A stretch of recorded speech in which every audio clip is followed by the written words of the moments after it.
Chamo-me António Júlio Ribeiro. Nasci no dia 1 de abril de 1964, na Figueira da Foz. Sou médico dentista. Ok. E hoje vai-nos falar de quem? Do meu pai, Ok. que era um advogado cá de Leiria, E o seu pai como é que se chamava? António José Guarda Ribeiro.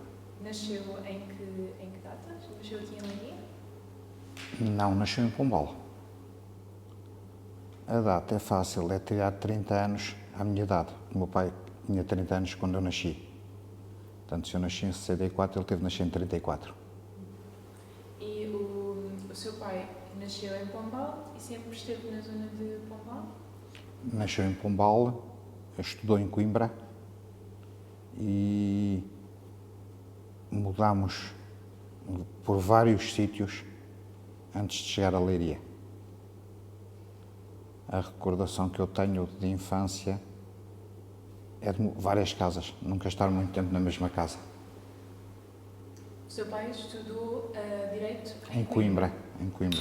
Mais ou menos em que datas, sabe? O meu pai só se formou em Direito depois de eu ter nascido. Eu tenho fotografias com a cartola, no carrinho de bebés. Ou seja, eu quando tive a cartola de medicina dentária era a segunda que já tive.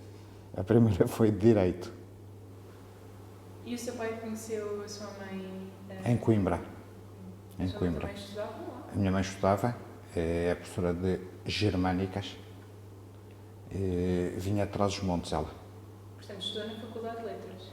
Foste sim, exatamente. Okay. E o seu pai concluiu o curso já em finais de 60?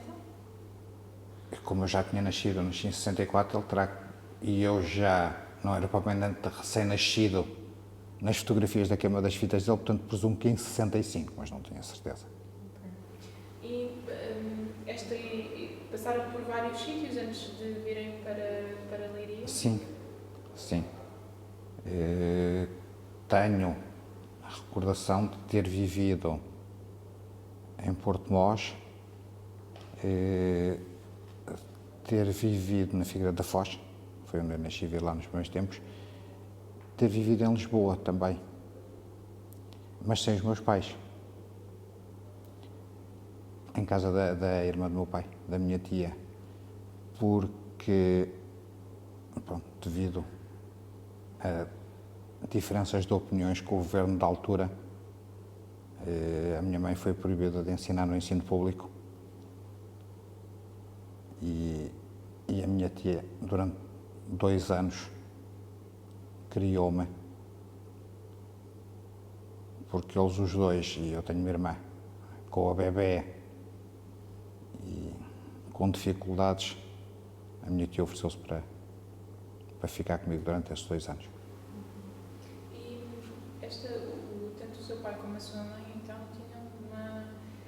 eram contra o regime? Pois. E em casa era uma coisa que expressassem abertamente? Não. Os miúdos apercebem-se de coisas que não estão certas.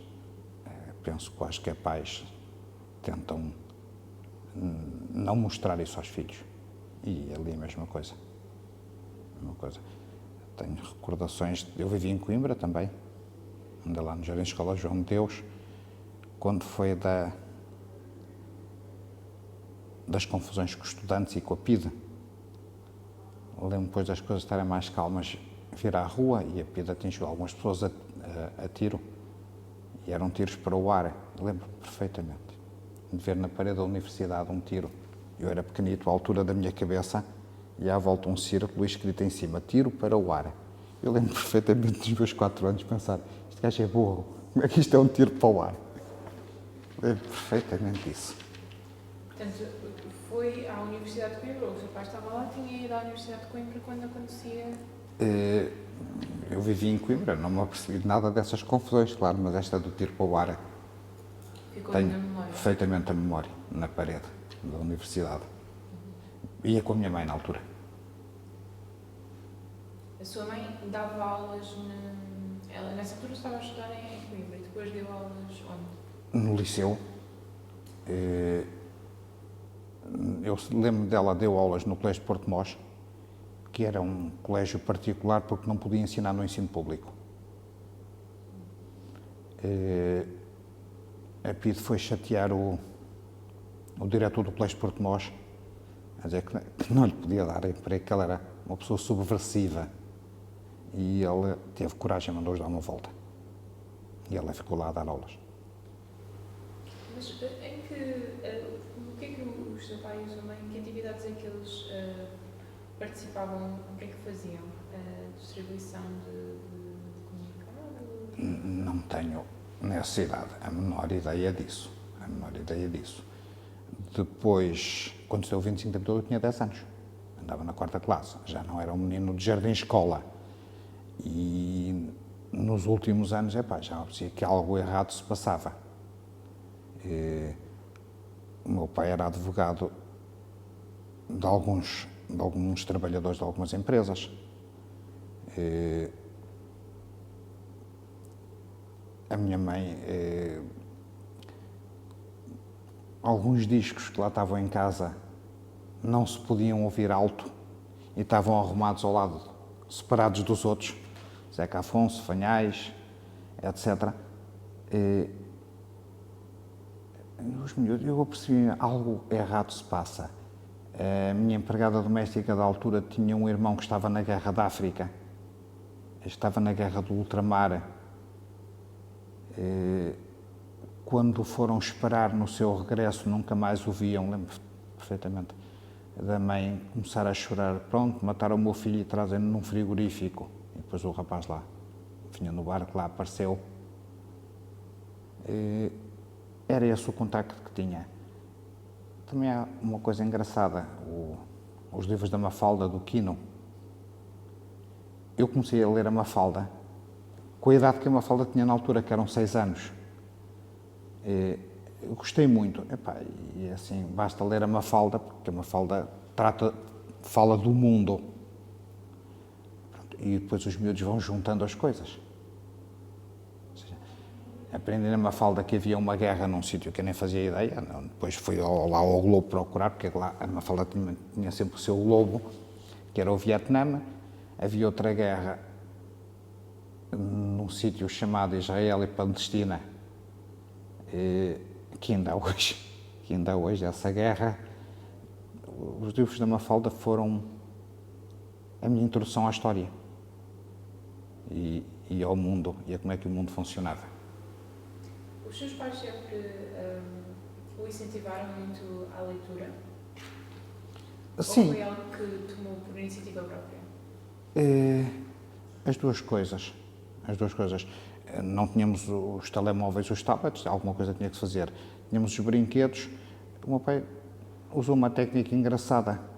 Lia-nos o romance da Raposa do Colino Ribeiro e parava nos pontos de suspense, como as telenovelas. E depois pousava o livro e a minha irmãzita ainda não sabia ler, eu já sabia ler na altura, e eu ia tentar ler para nós o que é que ia acontecer a seguir. Tanto que o meu pai, quando lia no dia seguinte, a gente já tinha visto algumas coisas do assunto.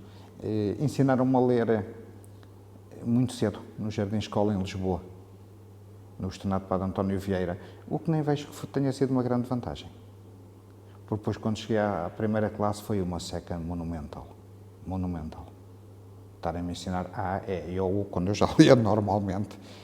Tive uma professora brilhante, a doutora Maria José Reis, cá de Leiria, que dava 4 classes ao mesmo tempo. E pegou em mim, tirou-me da fila da primeira classe e pôs-me na fila da segunda. Ficou o problema resolvido. Claro que não passei de classe. A gente diz assim, apenas adiou o problema 1 ano. Não, porque depois já é diferente. Depois na segunda classe já é diferente. De modo pronto, foi assim. Quando foi para Lisboa, tinha que idade? 4 anos. E esteve separado dos seus pais durante? Quase 2 anos. E como é que foi esta separação? A recordação que eu tenho, a coisa é assim, eu estava com a irmã do meu pai, com a minha tia, com o meu tio, com meus primos, numa casa grande, com com 2 miúdos mais velhos que eu, com montes de brinquedos. Para mim foi como ir de férias. Eu lembro-me perfeitamente. Os meus pais apareceram lá, não havia autoestrada, os carros não eram o que agora. Ia-se a Lisboa de vez em quando e aparecerem lá, olá, não sei. E eu virava para eles, o que é que vocês estão aqui a fazer? E a minha mãe dizia, viemos ver-te. Ah, pronto, está bem. Lá por causa disso, não se incomodem. Estava lá perfeitamente. Perfeitamente, gostei muito de estar lá. Mas continuava a ter estas visitas regulares dos seus pais, mas não visitava com frequência? Com a possível frequência. Com a possível frequência. Porque mantinham os trabalhos? Continuavam a trabalhar nesta altura? Os meus pais? Sim. Sim, a minha mãe trabalhava no Colégio de Porto Mós, o meu pai trabalhava como advogado.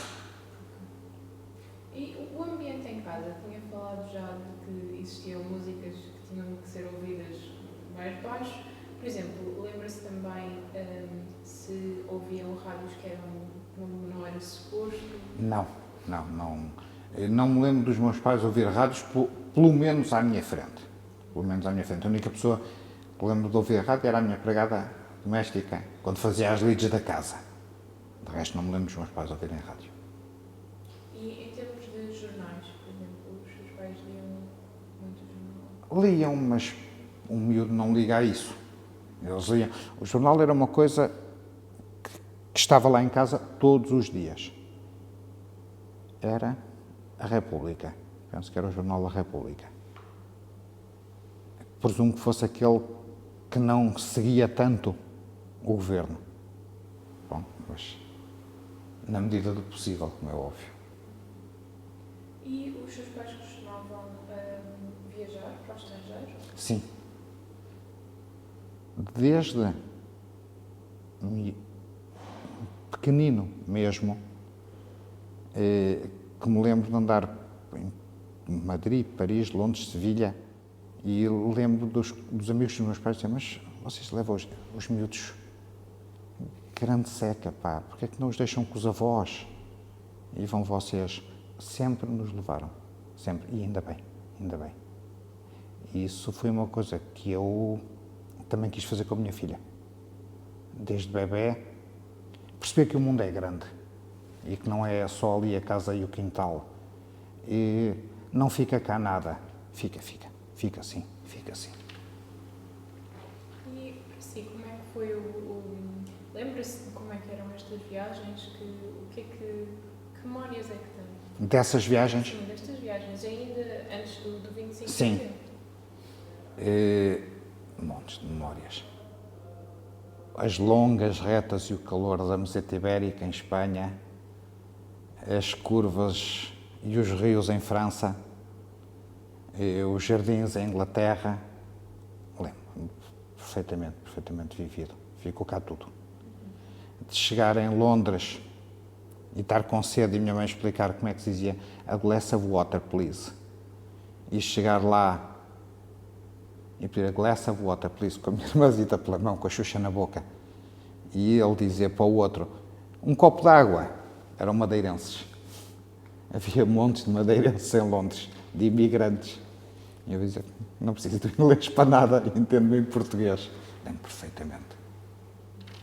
E depois ficou em Lisboa até aos 6 anos e depois regressa? Sim, um bocadinho antes dos 6. Regressei, estive na pré-primária cá em Leiria e depois a seguir a escola primária. E depois a seguir a escola primária. E como é que foi este voltar a estar com os seus pais, este regresso, esta reaproximação? É como eu digo, como vir de férias. A coisa mais natural do mundo. Mas também esteve separado da sua irmã? Tive, também. Lembro de regressar à casa que é aqui um bocadinho atrás, que era uma casa muito grande, com um corredor muito longo. E pá, pronto, divertidíssimo. Uma casa nova, uma irmãzinha para brincar, colegas novos. E aí entrei na escola primária. E como é que era a Leiria nesta altura?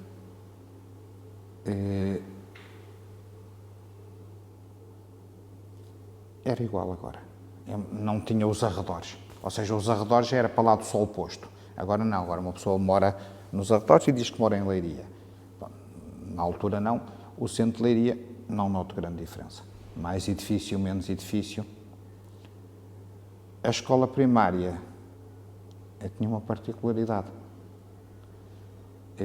Ao pé da escola primária, que era aqui perto, ao lado da GNR, havia uma instituição que era o internato de meninos órfãos, filhos de pais alcoólicos, filhos de alcoólicos, de mães prostitutas, pronto, estavam lá internados. E a minha turma, que eram 4 classes, a maioria dos meninos eram os meninos do internato.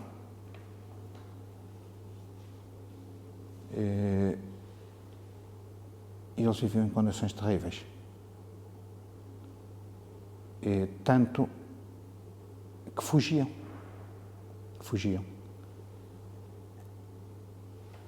E eu morava perto da escola, perto do internato, aqui perto do castelo. Lembro-me que ajudei, é claro que naqueles meninos todos os miúdos têm o seu grupo. Favorito, um dos meninos fugiu, o Adelino. Para onde é que ele fugiu? Para aqui, para a encosta do castelo. Para um buraco, e então nós íamos lá levar-lhe cobertores, levar-lhe comida. Até, claro que, na nossa ingenuidade de miúdos, já nos estávamos a fazer uma grande coisa, uma grande aventura, até que um dia me apanharam a escalar a encosta do castelo por fora, não pela porta. Os meus pais saíram de casa, viram aqui, embaixo onde é o mirador, um grande ajuntamento de miúdos. O que é que se passará? Depois a minha mãe olhou e disse: olha, a nossa filha também lá está. Chegaram lá e perguntaram: então o que é que se passa? O Toju, que era assim que ela me chamava, está ali em cima, onde? Na muralha do castelo. Foi a polícia, vieram os bombeiros. E desce aí e faz isto. E depois, eu lembro, eu tive que subir, depois tinha que descer a escalar de costas, que é muito mais complicado. E os bombeiros: cuidado, e não ponhas aí o pé, e põe ali, e o meu pai: cuidado, não vais para... Eu lembro perfeitamente de pensar: estes adultos são completamente idiotas, vamos fazer espalhado aqui abaixo, se eles estivessem calados eu desenrascava-me, só me estão a atrapalhar. Cheguei cá abaixo furioso, só me estavam a atrapalhar, pá. Os meninos que fugiam, e isto que eu agora vou dizer, ninguém me contou porque eu vi. Eram postos a fazer trabalhos forçados. Isso eu vi. Um pátio, metade desta sala, não tinha o tamanho desta sala, talvez, com um monte de entulho num lado e 2 baldes de pedreiro. Tinham que limpar o canto onde estava o entulho e fazer um monte de entulho do outro lado. Quando acabassem, tinham que o mover novamente para o outro lado. E eu fui lá ver, era o meu recreio, era o internato, eram os meus amigos, estavam ali ao lado, os miúdos, disseram: olha, estão ali atrás. Eu fui lá ao tal pátio e quis ajudá-los, disse: para aí, eu agora pego no balde. Não, nem me deixaram tocar no balde. Se fossem apanhados, alguém a fazer o que os mandaram fazer, tínhamos 8 anos, 9 anos na altura. Outro dos castigos era estar de noite de joelhos no chão da capela, no chão de pedra. Isso lembro-me bem. Portanto, já para um miúdo dessa idade percebe que algo errado se passa. Isto tudo quando ainda estava tinha 8, 9 anos? 8, 9 anos. Na primária? Assim, tinha entre 6 e 10. Assim, entrei com 6, 7, 8, 9. Eu, quando fui de 25 de Abril, já tinha feito 10 anos, no início desse mês, portanto, entre 6 e 10 anos. E foi-se percebendo da aproximação do seu pai ou da sua mãe também a alguma organização política? Por exemplo, sabia se eles se encontravam com pessoas lá em casa, se havia amigos? Sim, sabia. sabia e sabia que falavam de coisas que estavam erradas. Essa noção tinha perfeitamente. Essa noção tinha perfeitamente. E que falavam de pessoas ou que estavam com problemas com a polícia ou por isso. E eu sabia que essas pessoas não eram ladrões. Eu sabia isso, que eram amigos dele. Antes do 25 de Abril, claro, um colega do meu pai, o Dr. Vareda, o Dr. Henriques Vareda, que também era da oposição com ele, estiveram cercados pela polícia uns dias no escritório do Dr. Vareda.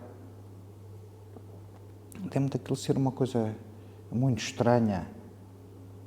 Mas porque é que a polícia não os há de deixar sair?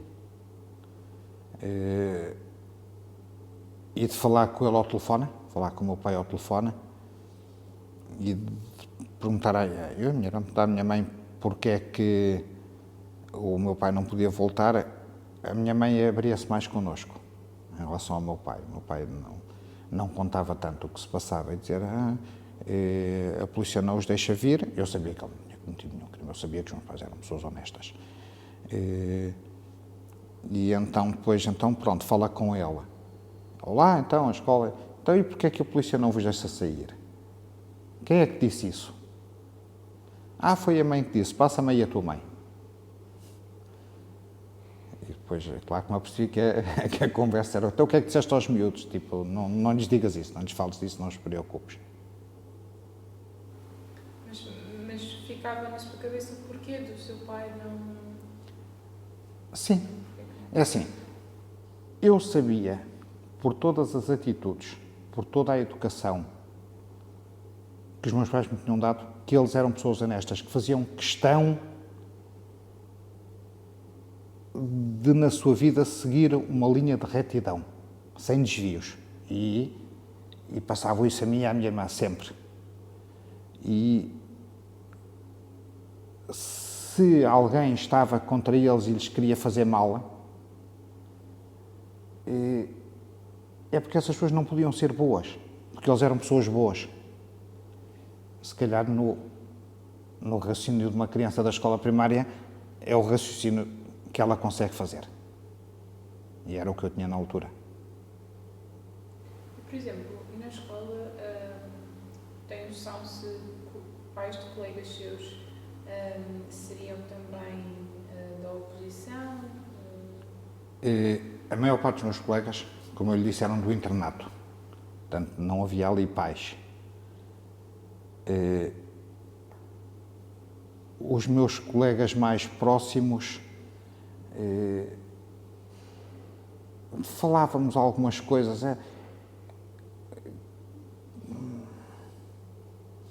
Assim, não havia bem a noção. Só depois da 4ª classe, só depois do 25 de Abril, é que começou a falar-se, como é óbvio, porque aí toda a gente falava, e nós, como miúdos, também tínhamos de falar. Antes do 25 de Abril, não havia. O mais que poderia haver era conversas sobre religião. Eu não era religioso, não sabia rezar. Assim, tanta vez que eu vi os outros que acabei por saber também, não é? Ainda hoje sei. E então tínhamos que levantar e rezar. E a minha professora era espetacular. E respeitava isso perfeitamente. Se não queres rezar, não rezas. Tão simples quanto isso. Não vale a pena complicar. Dizer que o Deus destes é melhor que o Deus daquele. Não queres rezar, não rezas. A educação que teve em casa também não foi religiosa? Não foi. Não foi. Foi a inquirir as coisas, a tentar perceber as coisas. Não me lembro de nunca os meus pais me terem dito isto é assim porque é assim. Não me lembro. Lembro-me sempre de me dar a entender. Tenta tu descobrir porque é que isto é assim. Mesmo já depois do 25 de Abril, claro.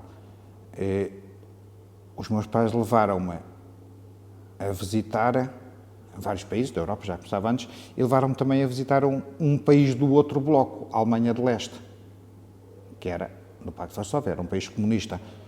E lembro perfeitamente o meu pai dizer várias vezes: eu quero que tu e a tua irmã vejam o mundo com os dois olhos abertos. Nem só com o olho esquerdo, nem só com o olho direito. Disse-me isso muitas vezes. E eu tento dizer isso à minha filha. E os seus avós? Teve contato com os seus avós? Sim, sim. Os meus avós paternos eram da Marinha Grande. Passava enorme parte do tempo com eles. Uma grande parte do tempo com eles. Estavam aqui mesmo ao lado de Leiria. Os meus avós maternos eram de Trás-os-Montes. E os meus avós maternos estavam separados. Eu nunca conheci o meu avô materno, porque ele era monárquico, muito católico, e entrou, quando a minha mãe entrou para a Universidade de Coimbra, e se juntou às lutas estudantis, entrou em choque com o pai. E os seus avós da Marinha Grande faziam o quê? A minha avó era doméstica e o meu avô já estava reformado, tinha sido, o trabalho dele tinha sido fabril, tinha sido gerente de uma resineira, de uma empresa da resina, do Pinhal. E a sua avó materna tinha alguma ligação política? Porque a sua avó materna era monárquica, a sua avó... Não. A minha avó materna, a mãe da minha mãe, não tinha. A minha avó materna era analfabeta. Tinha dito que a sua mãe participou nas lutas estudantis. Passaram-lhe algumas informações? Tem alguma memória de... Nenhuma. A única memória que eu tenho é, como eu lhe disse, do tiro para o ar pintado na parede, à altura da minha cabeça, e eu na altura tinha 4 ou 5 anos. A sua mãe nunca lhe disse nada acerca do que é que os estudantes queriam? O que é que... Não. Também a dizer isso a um miúdo de 4 ou 5 anos. A sua mãe nunca foi presa? Não. E o meu pai também não. O que aconteceu foi ter estado cercado no escritório do Dr. Vareda. Tiveram outros confrontos com a polícia ou esse foi o único que tem memória? Isto é engraçado, tentar puxar para depois umas coisas puxam as outras.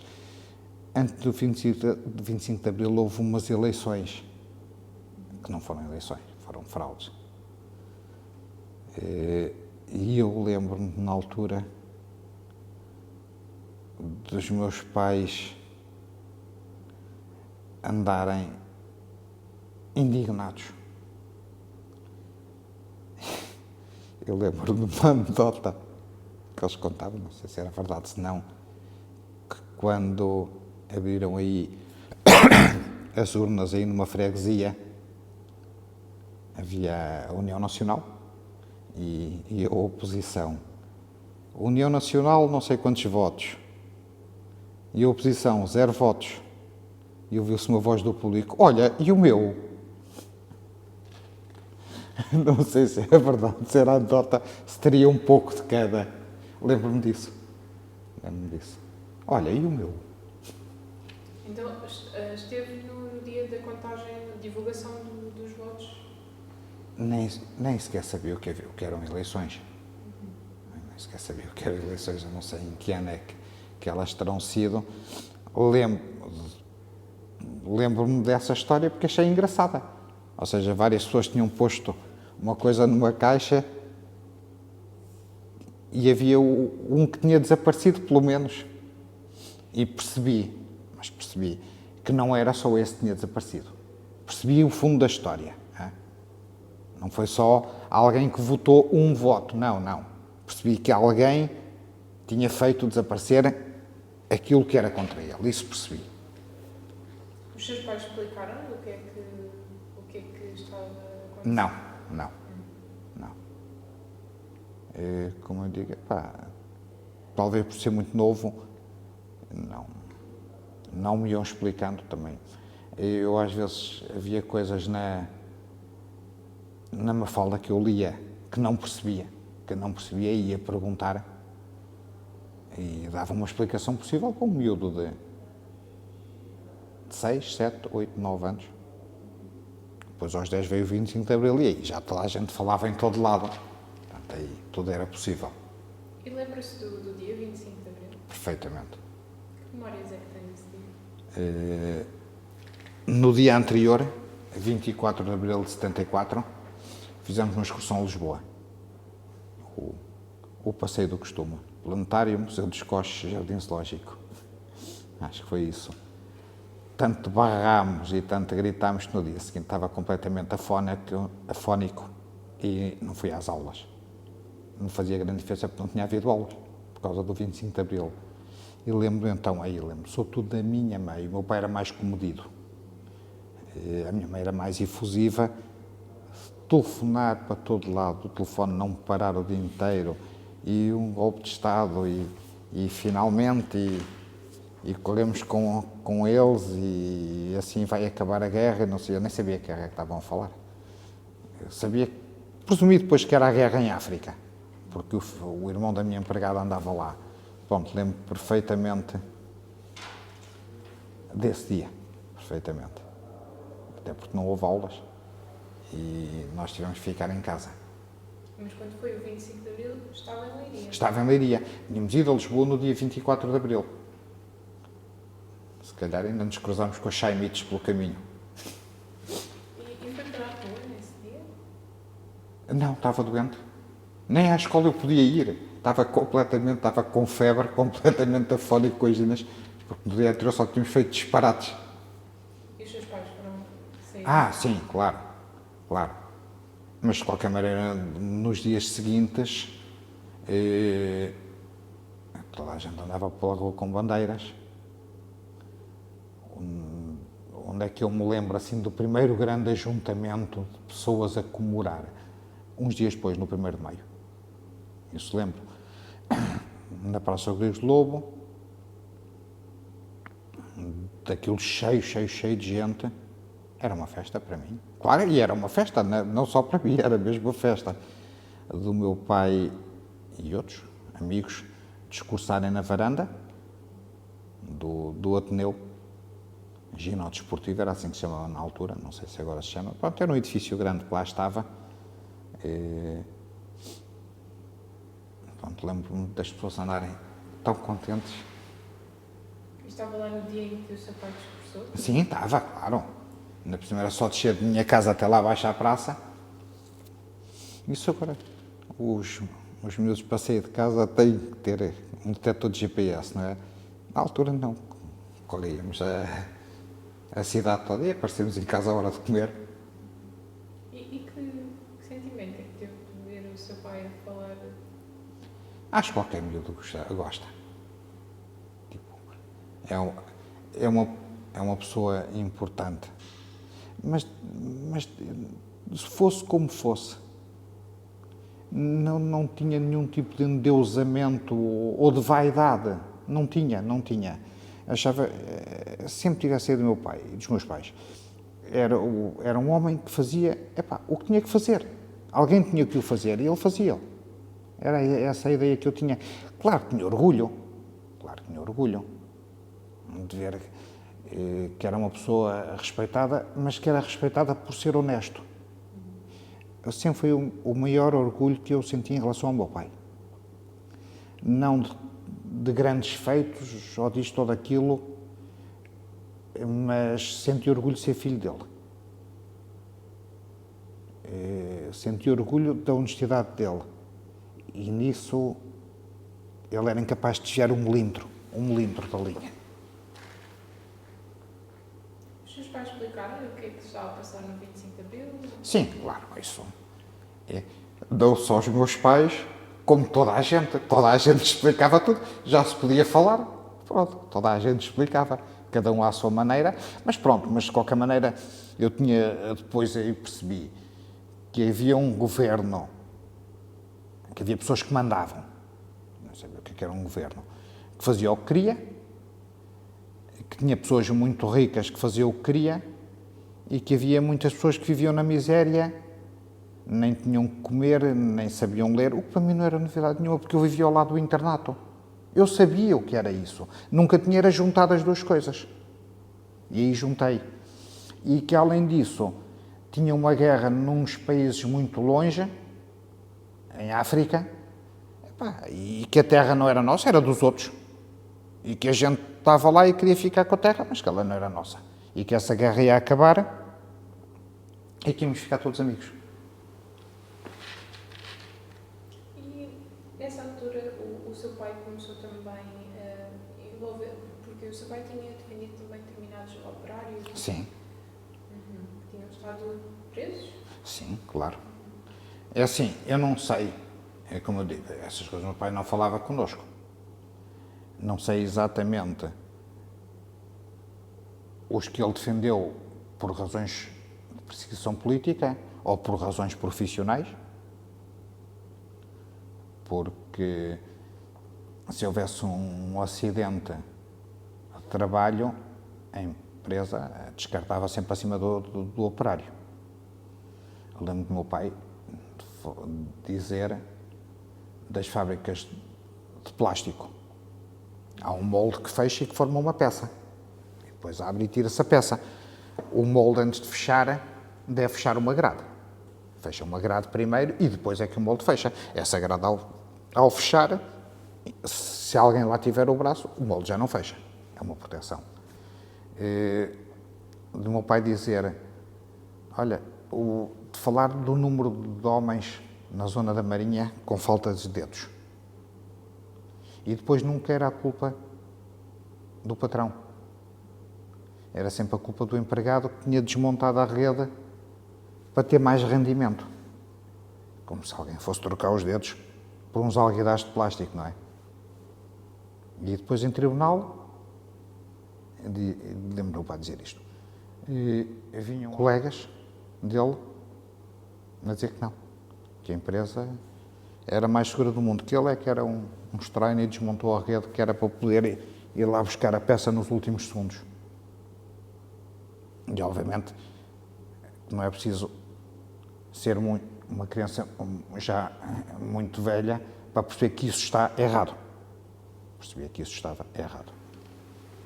E ele defendia sobretudo os operários da zona da Marinha Grande? Era a nossa zona. Leiria e Marinha Grande são aqui uma ao lado da outra. É assim, eu antes do 25 de Abril não me apercebia, também era muito novo.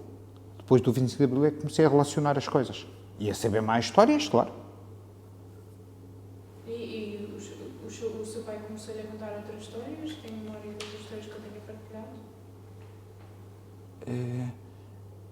Não, é mais a minha mãe. O meu pai era mais, assim, fartado de falar connosco, claro, mas não era tanto expor as coisas. Que histórias é que a sua mãe lhe contava? Todas. Desde histórias bíblicas, as histórias de Portugal, as histórias do dia-a-dia. A minha mãe é uma contadora de histórias. Ela, quando se reformou, fez uma coisa engraçada. Quando ela era miúda, em Trás-os-Montes, havia um rádio, se calhar no café, nem TV nem nada. Como é que as pessoas se entretinham, sobretudo nas noites quentes de verão? Houve histórias. E havia contadores e contadeiras de histórias, e alguns muito bons. Eram os efeitos especiais da altura. Faziam as vozes do monstro e as vozes do menino. E ela, quando se reformou, pegou num gravador de repórter e num bloco e numa caneta e foi para Trás-os-Montes fazer a recolha dessas histórias. E então publicou alguns livros, porque ela disse, estas histórias inevitavelmente vão-se perder no tempo. De modo assim não se perdem. E ela publicou Contos ao Luar de Agosto, 1, 2 e depois Contos no Terreiro ao Lugar de Agosto. Acho que publicou 3 livros. E agora até fui contactado por algumas pessoas interessados inclusive em passar alguns para teatro. Porque alguns são contos muito giros. Alguns são contos muito, muito bonitos. Tinha dito que quando foi o 25 de Abril estava na quarta classe e que é também os alunos, pronto, tinham 10 anos, mas já falavam sobre o que é que se estava a passar, o que é que discutiam? É assim, no dia 26 de Abril não se falava, era de outra coisa. Era o único, nem valia a pena a professora, coitada, tentar que a gente tivesse com atenção. Portanto, aí não se falava de outra coisa. Como miúdos que éramos, naquela idade, alguns nem sabiam distinguir a realidade da ficção. E eu também não, como qualquer miúdo, não é? Como qualquer miúdo dessa idade.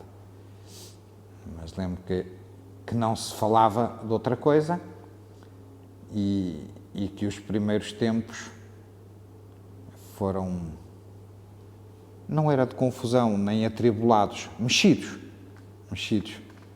entusiasmantes. Via-se o entusiasmo das pessoas, que depois foi esmorecendo. Foi a muitas manifestações com os seus pais, ou sozinho? Algumas. O 1º de Maio foi a primeira grande, depois começou a ser também comemorado o Dia da Criança, o Dia Mundial da Criança. O primeiro Dia Mundial da Criança, foi uma coisa absolutamente extraordinária. Eu tenho em casa um filme que os meus pais, a partir do que foi filmado na altura, depois contactou-se uma firma de Lisboa fazer a montagem, a sonorização, inclusive com a participação do Zé Barata Moura, do cantor. Foi lá embaixo no Estádio Nacional, no Estádio de Leiria. Toda a gente participou, não houve aulas nesse dia. As caminhonetas foram buscar os miúdos, milhares de miúdos, a todas as aldeias das redondezas. A base aérea de Montreal participou com largada de paraquedistas, um deles até foi parar ali à Avinha, em Costa do Castelo. Isso está tudo filmado, foi muito giro. E a partir daí houve várias manifestações e depois comecei-me a perceber. Começou a haver também manifestações contra. Depois já nem todos, no início, todos se manifestavam para o mesmo. E ao fim de algum tempo, as pessoas começaram-se a manifestar por razões diferentes. E eu lembro que me apercebi perfeitamente dessa mudança gradual. Teve algum momento em que se tenha percebido particularmente desta divergência que começa a existir? Sim. Em 74, penso que as primeiras eleições foram em 75. Não fazia a menor ideia de que era um partido político. Sabia que havia grupos de pessoas que tinham opiniões iguais ou diferentes e se juntavam em grupos, e já me aprecia desde aquela história que eu contei de antes das eleições. Depois, em 74, 25 de Abril, depois 1º de Maio, depois começou a haver partidos políticos. E aí é que me apercebi que havia pessoas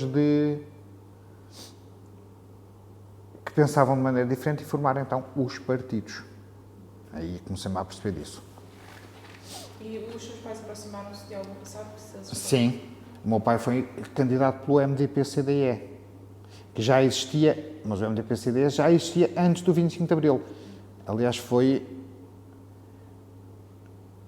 quem concorreu contra a União Nacional, penso eu, nas últimas eleições, que não foram eleições, claro. Então o seu pai foi candidato pelo MDP? Sim, na altura era CDE.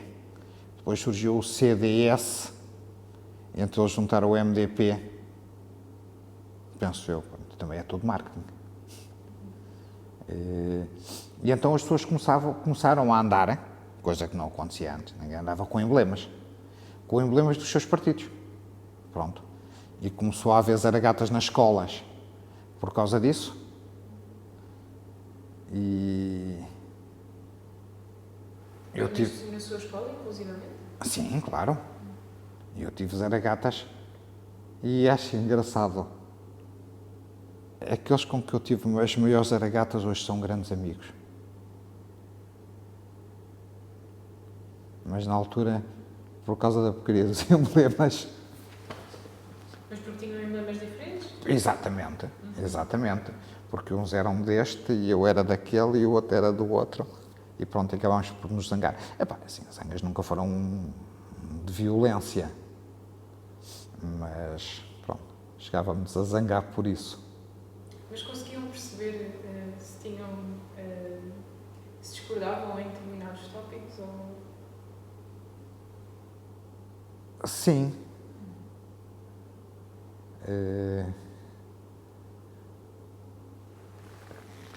Lembro de um rapaz que hoje é um grande amigo meu, e já na altura era, que tinha, que era, epá, a gente era um bocado, quase todos, aquilo que eram os pais. A grande parte não eram nada. Eu tinha uns pais ativistas, claro que tinha de ser de um lado. Ele era do outro. E estávamos a discutir as vantagens da social-democracia ou do socialismo ou disto ou daquilo. E eu a dizer que não estava certo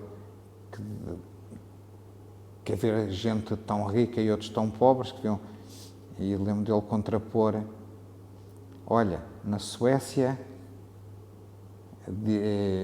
um dirigente comunista disse que no país dele que acabaram com os ricos. A Suécia era o exemplo da social-democracia. E o presidente da Suécia respondeu que na Suécia não, que acabaram foi com os pobres. Este tipo de discussões que tinham. É assim, não davam para a violência, davam apenas para a discórdia, mas continuávamos a brincar todos e a jogar todos e a estar na casa de um e na casa do outro. Em 75 foi mais grave. Inclusive, na altura não me apercebia, achei natural e viver para a Martinha Grande, para a casa dos meus avós. Mas foi quando hoje aí já houve violência, sedes de partidos queimadas. Pronto, e aí me apercebendo pela televisão que havia coisas mais graves. Aproximo do 28 de setembro, penso que foi 28 de setembro, que houve uma primeira tentativa, já ainda no ano do 25 de Abril, 28 de setembro de 64, a ideia que eu tenho de fazer, que tinha na altura, de tentar retornar ao antigo regime. Essa tentativa falhou por falta de apoiantes. Houve uma outra maior, já mais séria, no 11 de março de 75. E depois houve uma tentativa, pelo menos é assim que a história é contada, na altura do Vasco Gonçalves, de tornar o país, chamamos, comunista, e veio o 25 de novembro, com o Yanes, e a partir daí, lembro que acabou a confusão, as coisas estabilizaram. É a ideia que eu tenho. Tinha 10, 11 na altura. Tinha 10 anos, 11 anos. E durante esse período em que existiram ataques às sedes... Sim, dava na televisão as partirem as coisas. Andava assustado. E acho que toda a gente andava. Andava assustado, porque pronto, aquilo que a gente via de guerras e coisas que havia noutros países, já estava no meu país e já assustava. Lembra-se o que é que os seus pais diziam acerca disso? Eu lembro do escritório do meu pai ser queimado, que foi quase o único no país. Além das sedes dos partidos de esquerda serem assaltadas, Aqui em Leiria, o escritório do meu pai e o escritório do Dr. Vareda foram assaltados e destruídos. Lembro-me perfeitamente disso. E mais uma vez, os meus pais conseguiram que isso não nos afetasse muito a mim e à minha irmã.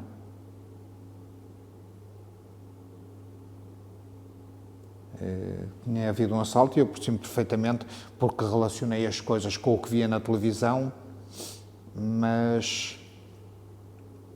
E porque na altura estávamos a viver na Marinha Grande, pronto, eles sentiram mais seguros, que lá estivéssemos em casa dos meus avós, mas foi o escritório do meu pai e o escritório do Dr. Vareda foram destruídos, quando as sedes dos partidos também foram destruídas.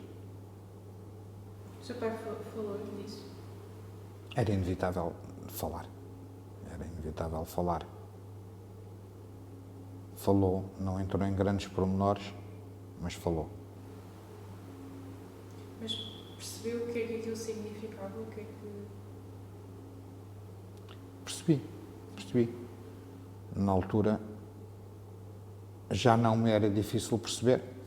Já estávamos, além do que já sabia antes, lá já estávamos depois do 25 de Abril, já estávamos no ano de 75, as pessoas discutiam, já falavam, eu sabia que o meu pai era um homem bom e que queria coisas boas para as pessoas e que havia pessoas más que tinham feito aquilo, porque eram más e queriam ficar com aquilo que era dos outros. Um raciocínio simples. Voltando só um bocadinho atrás às primeiras eleições de 75, os seus pais foram votar pela primeira vez também, não é? Sim, os pais, os meus avós. Lembra-se, foi com os seus pais nesse dia? Não me lembro. Acho que não. Acho que eu e a minha irmã ficámos em casa nesse dia. Tínhamos empregada, ficámos com a empregada. Acho que foi mais porque havia muita gente que ia votar e havia longas filas. Foi mais para não estarem na fila com 2 miúdos pela mão a barrar que íamos ir embora. Isto é uma grande seca. É que uma coisa é para manifestações barrar uma bandeira. E outra coisa é estar numa fila para votar. De modo que não, acho que não fui votar com eles. Soube que eles tinham ido votar. Eles falaram consigo acerca disso? Que tinham ido votar? Eu não me lembro deles terem eles falado que iam votar. Assim, falaram que iam votar. Os meus pais sempre que iam ao colocado diziam, vamos aqui, vamos almoçar, vamos votar. Se me explicaram, não era preciso, a televisão não falava de outra coisa. De modo que na televisão estava... Ou seja, os meus pais não me explicaram o que era ir votar. Eu já sabia o que era votar. Pronto. Em que as pessoas juntavam, cada um punhou o seu voto e depois contavam os votos. E quem tivesse mais é que governava. E nesse período em que esteve na Marinha Grande, apercebeu-se também de movimentos de operários que tenham existido nas fábricas?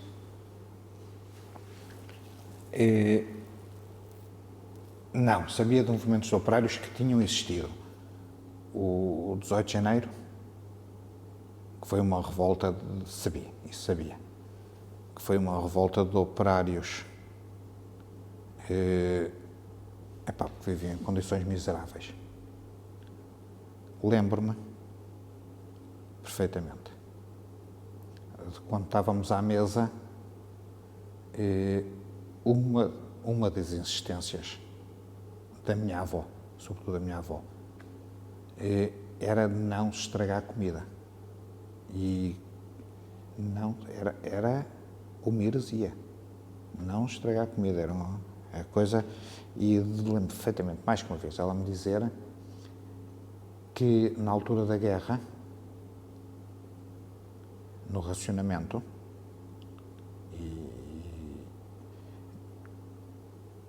o almoço de 3 homens, o meu avô e 2 colegas, e o meu avô era gerente de uma resineira, portanto não era propriamente o que ganhava mais mal, ser uma sardinha, com broa, e a cabeça era a rodar. Cada dia há um, porque todos queriam a cabeça porque eu tinha mais que entreter. Aquilo, para mim, na altura, eu sabia que a minha avó não estava a mentir, mas aquilo estava no limiar daquilo que o miúdo consegue acreditar. Sabia que era verdade, mas achava absolutamente extraordinário. Ou seja, Epá, percebi-me e qualquer criança percebe que as coisas não caem do céu e não são dadas e que não são sempre fáceis. Isso é percebi-me. E, por exemplo, em termos de movimentos de ocupações de casas ou de comissões de moradores, não sei. Isso é no pós-25 de Abril. Exatamente. Isso é no pós... Ui, isso... Lembra-se? Perfeitamente. Perfeitamente. De casas, de campos, de casas que estavam desabitadas e pessoas não tinham casa a ir para lá, de campos de cultivo que estavam pacotadas de caça e pouco mais, ou para nada mesmo, e serem ocupados. Mas isso em que zona? Na Marinha Grande? Não. Isso lembro de na televisão falarem da zona do Alentejo. Ok. E então, o meu avô, o pai do meu pai, faleceu em 1975. Teve cancro de pulmão, já tinha 81 anos, recusou tratamento. Já tinha conhecido os netos, já tinha vivido a liberdade. E o meu avô tinha um seguro de vida a favor dos filhos e dos netos também. E a mim e à minha irmã calhavam 3.000 escudos. Há 50 anos atrás. Quando, já um bocado depois do falecimento do meu avô acho que morreu em fevereiro, o meu pai nos disse, é óbvio que eu fui para as montras das lojas de brinquedos fazer contas de quantos brinquedos podia comprar e praticamente podia comprar a loja toda. E então o meu pai vai falar comigo, com a minha irmã, e explicou-me no Alentejo, eu sabia o que era o Alentejo, já tinha ido algumas vezes ao Algarve, que os trabalhadores que lá estavam a tentar pôr terras que estavam paradas a produzir alimentos para o país, para ficarmos um país mais rico, e que devíamos ajudar essas pessoas. E se estávamos de acordo, se eu estava de acordo em dar os meus 3.000 escudos para ajudar esses trabalhadores. Sinceramente, acho que foi a proposta mais difícil que me fizeram na vida. Mas é assim, epá, eu tinha 10 anos, portanto, vindo da parte do meu pai, não era propriamente uma proposta negociável. E eu tenho, emoldurado, o recibo dessa doação a uma adega, a uma herdade cooperativa de Évora. Está lá emoldurado. Eles, como não tinham recibos de doação, passaram a um recibo normal de 3.000 escudos. Não achei gracinha nenhuma a situação, depois de eu já ter estado a ver os brinquedos que queria. Hoje tenho montes de orgulho desse recibo. Portanto, através da televisão, o seu pai também lhe passou essa informação? Diga. Foi através da televisão, o seu pai também lhe foi passando essa informação das lutas todas da reforma agrária? Sim. Depois é assim, os meus pais, se antes do 25 de Abril as pessoas tinham de se reunir clandestinamente e já sabiam perfeitamente quando iam para casa deste ou daquele, provavelmente estavam um tipo de apida a sentar num bloco, quem é que entrava e quem é que saía. A partir do 25 de Abril as pessoas iam, obviamente, todos os dias à casa deste e daquele. E um grupo de adultos numa sala discute tudo e mais alguma coisa. E nós também já não éramos crianças, já era em escola, já ouvíamos. Portanto, íamos apercebendo, nem eram precisas grandes explicações. Depois pensávamos por nós. Nesse da herdade, fomos lá mesmo pessoalmente fazer a entrega. Pela pessoalmente com o seu pai? Sim. Fomos lá. Os meus pais, eu e a minha irmã. Fomos lá fazer essa entrega. Eles primeiro nem estavam a perceber o que é que era. E depois, pronto, agradeceram. Depois o meu pai disse, eu agora gostava de guardar um recibo desta entrega. Eles não sabiam que recibo é que haviam de passar. Eu disse, um recibo normal. E isso está lá emoldurado. Já está com a tinta um bocado esbatida, mas olha, é assim. O seu irmão também teve a mesma atitude, também fez a doação? Eu estava tão furioso de não comprar os brinquedos que nem discuti, nem conversei isso com ela. Não tenho a recordação de falar isso com ela. Não tenho mesmo. Só iria agravar a minha fúria. Sermos dois e não um. Ela era mais dócil nisso. Pronto, mas eu também meu pai não era uma pessoa muito autoritária, mas a presença dele inspirava autoridade. E se ele dizia que era assim, eu sabia que era bom que assim fosse, porque sabia que ia fazer uma coisa boa, pronto, tinha que me sacrificar para fazer uma coisa boa. Foi nessa atitude. No próximo ano faz 50 anos do 25 de abril de 74, por esta razão também gostamos Pois é. recolher estas memórias. O que é para si o significado do 25 de abril e qual é que acha que é a importância de continuarmos a celebrar esta data? O 25 de abril foi uma marca neste país. Pronto, como foi o 5 de outubro, 1910, como foi depois. Portanto, é uma marca. Há o antes e há o depois. Antes, e todos estudamos isso, havia um grupo que governava a seu gosto, e que não permitia a outros que interferissem. O 25 de abril foi feito para que isso deixasse de acontecer. Mas